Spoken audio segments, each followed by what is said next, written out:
Let me perceive forgiveness as it is. Let me perceive forgiveness as it is.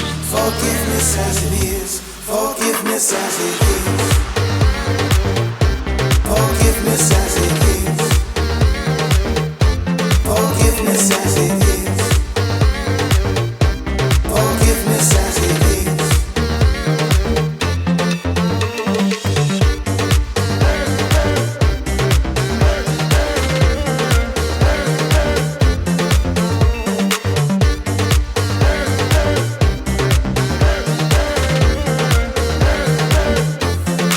Let me perceive forgiveness as it is.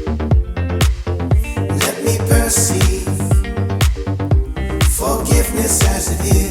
Forgiveness as it is. Forgiveness as it is. Forgiveness as it is. Forgiveness as it is. Forgiveness as it is.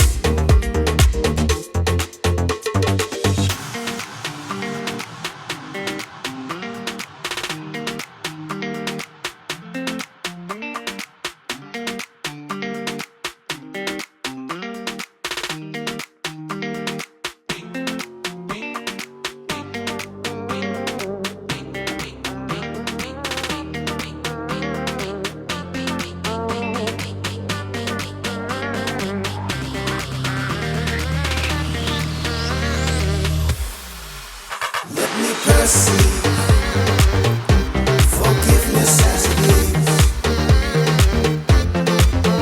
Let me perceive forgiveness as it is. Forgiveness as it is. Let me perceive forgiveness as it is.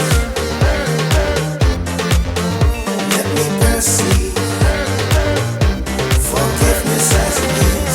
Forgiveness as it is. Forgiveness as it is. Lesson 134.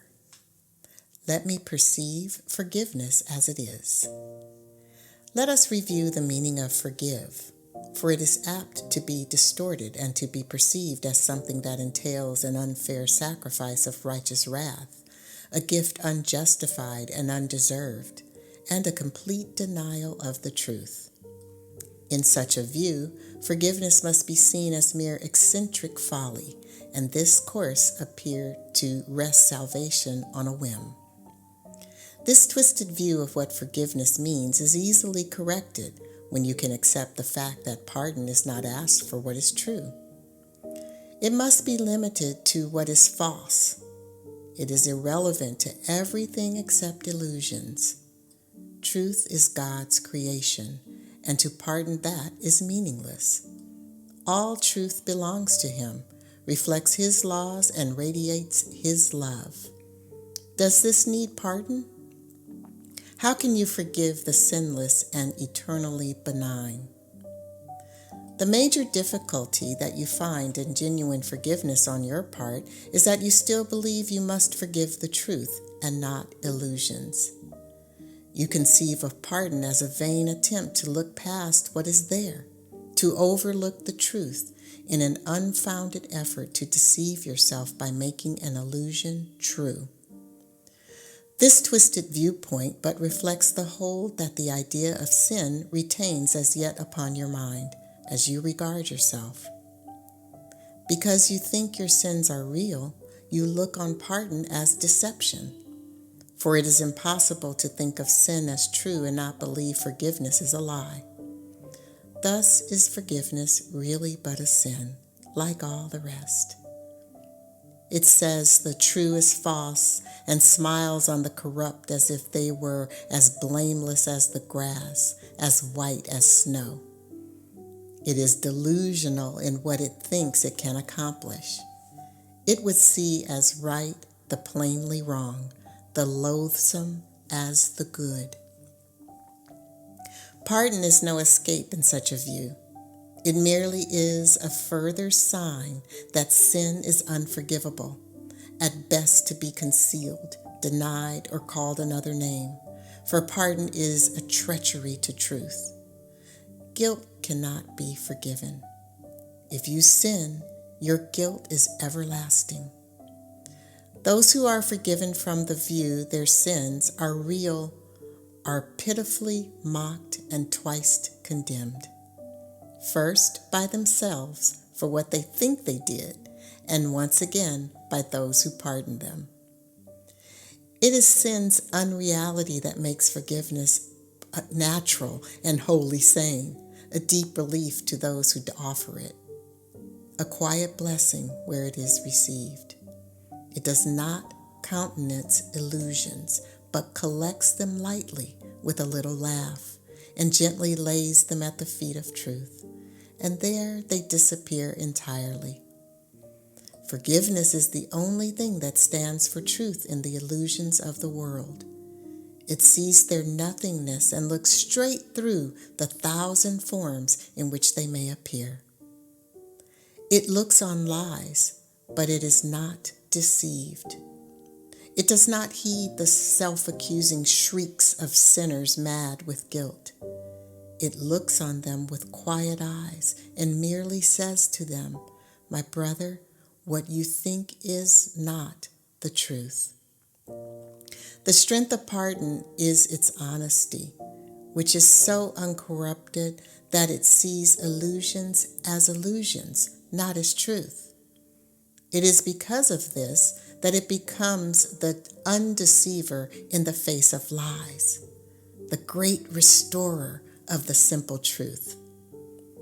By its ability to overlook what is not there, it opens up the way to truth, which has been blocked by dreams of guilt. Now are you free to follow in the way your true forgiveness opens up to you. For if one brother has received this gift of you, the door is open to yourself. There is a very simple way to find the door to true forgiveness and perceive it open wide and welcome. When you feel that you are tempted to accuse someone of sin in any form, do not allow your mind to dwell on what you think he did, for that is self-deception. Ask instead, would I accuse myself of doing this? Thus you will see alternatives for choice in terms that render choosing meaningful and keep your mind as free of guilt and pain as God himself intended it to be, and as it is in truth. It is but lies that would condemn. In truth is innocence the only thing there is.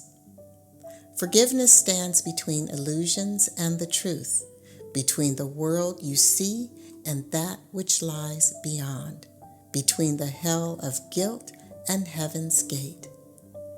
Across this bridge, as powerful as love which laid its blessing on it, are all dreams of evil and of hatred and attack brought silently to truth. They are not kept to swell and bluster and to terrify the foolish dreamer who believes in them. He has been gently awakened from his dream by understanding what he thought he saw was never there.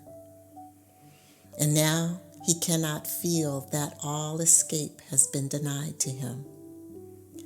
He does not have to fight to save himself. He does not have to kill the dragons which he thought pursued him. Nor need he erect the heavy walls of stone and iron doors he thought would make him safe. He can remove the ponderous and useless armor made to chain his mind to fear and misery. His step is light, and as he lifts his foot to stride ahead, a star is left behind to point the way to those who follow him. Forgiveness must be practiced, for the world cannot perceive its meaning, nor provide a guide to teach you its beneficence.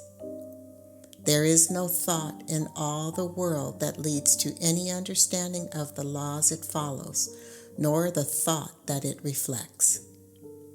It is as alien to the world as is your own reality, and yet it joins your mind with the reality in you. Today we practice true forgiveness, that the time of joining be no more delayed, for we would meet with our reality in freedom and in peace. Our practicing becomes the footsteps lighting up the way for all our brothers who will follow us to the reality we share with them. That this may be accomplished, let us give a quarter of an hour twice today and spend it with the guide who understands the meaning of forgiveness and was sent to us to teach it. Let us ask of him, let me perceive forgiveness as it is. Then choose one brother as he will direct and catalog his sins as one by one they cross your mind. Be certain not to dwell on any one of them, but realize that you're using his offenses, but to save the world from all the ideas of sin. Briefly consider all the evil things you thought of him, and each time ask yourself, would I condemn myself for doing this? Let him be freed from all the thoughts you had of sin in him, and now you are prepared for freedom. If you have been practicing thus far in willingness and honesty, you will begin to sense a lifting up, a lightening of weight across your chest, a deep and certain feeling of relief. The time remaining should be given to experiencing the escape from all the heavy chains you sought to lay upon your brother, but were laid upon yourself. Forgiveness should be practiced through the day, for there will still be many times when you forget its meaning and attack yourself. When this occurs, allow your mind to see through this illusion as you tell yourself, let me perceive forgiveness as it is. Would I accuse myself of doing this? I will not lay this chain upon myself. In everything you do, remember this. No one is crucified alone, and yet no one can enter heaven by himself.